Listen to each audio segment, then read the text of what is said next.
नमस्कार दोस्तों, आपके अपने चैनल स्पिरिचुअल रहस्य में आपका स्वागत है। और आज एक बार फिर मैं आपके लिए एक नई साधना लेकर आया हूँ। वो है भगवान गणपति की साधना। भगवान गणपति के पूजा का समय इस समय चल रहा है और इस समय इनकी साधना डालना आवश्यक भी था। इसलिए ही मैंने जो भक्त भगवान श्री गणेश को मानता है या उनकी पूजा आराधना या साधना करना चाहता है, उसके लिए यह साधना मैं लेकर आया हूँ। यह साधना अपने आप में काफ़ी अच्छी साधना मानी जाती है। यह साधना है भगवान श्री गणेश की स्तोत्र साधना। इस साधना में किसी प्रकार का कोई ऐसी चीज़ नहीं है या ऐसा कोई कार्य नहीं है जिसे आप ना कर सकें। कोई भी व्यक्ति इस साधना को कर सकता है और इस साधना को तब भी आप कर सकते हैं जब आप किसी बड़ी साधना को करने जा रहे हैं। उससे पहले इस साधना को आप कर सकते हैं, तब भी आपको यह साधना काफ़ी लाभ देगी। तो शुरू करते हैं। तो भगवान जो गणेश हैं, इनको सभी देवताओं में प्रथम पूज्य माना जाता है। साथ में यह सभी विघ्नों को दूर करने वाले होते हैं। इनका कृपा पात्र व्यक्ति किसी भी कार्य को कर सकता है। बिना किसी विघ्न के उसके सभी कार्य होते रहते हैं।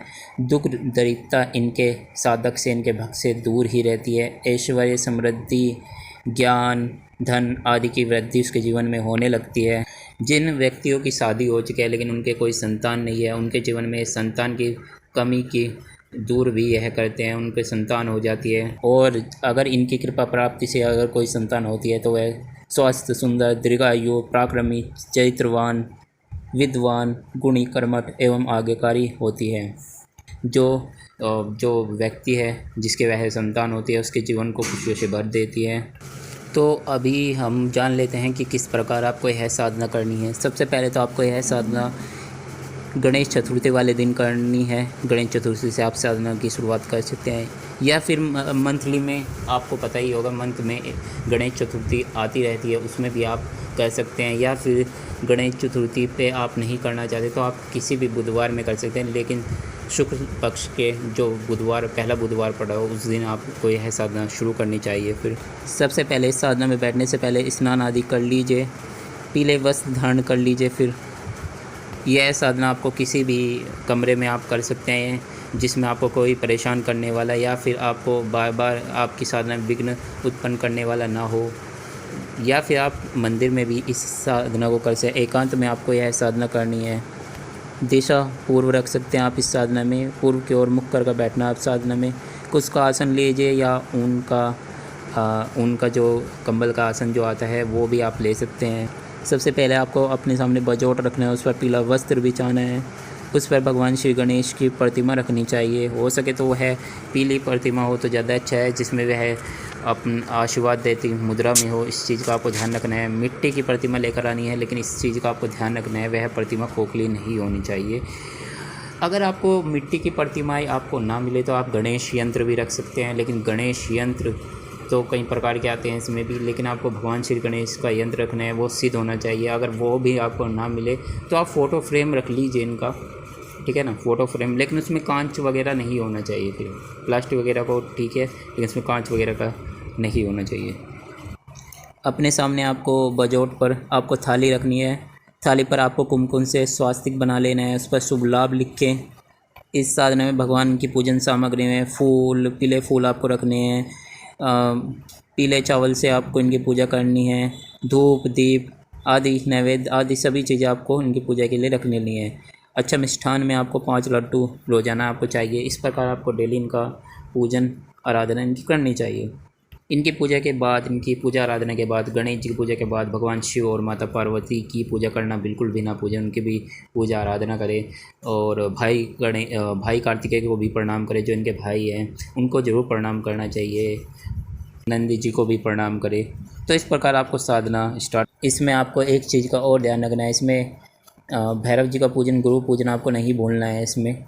तो इस प्रकार आपको यह साधना स्टार्ट करनी है।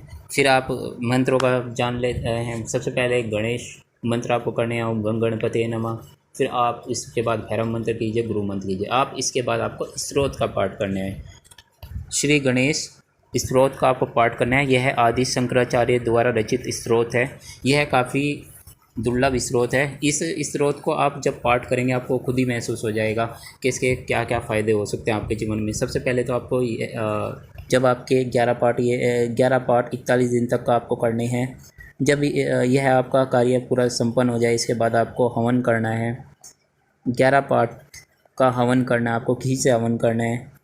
इस साधन के बाद आपको नित्य ही, अगर आप चाहते हैं कि आपका सिद्ध हो जाएगा ये स्रोत, इसके बाद आपको 3 पाठ आपको डेली इसके करने चाहिए और करने चाहिए। आप अगर आप वाकई में और आगे चाहते हैं कि आपको इसका लाभ मिले, तो आपको 3 पाठ डेली आपको अपने जीवन में रूटीन से आपको करने चाहिए। 3 पाठ आप किसी भी समय कर सकते हैं, चाहे तो सुबह कर लीजिए या शाम कर लीजिए, ऐसा करना है आपको।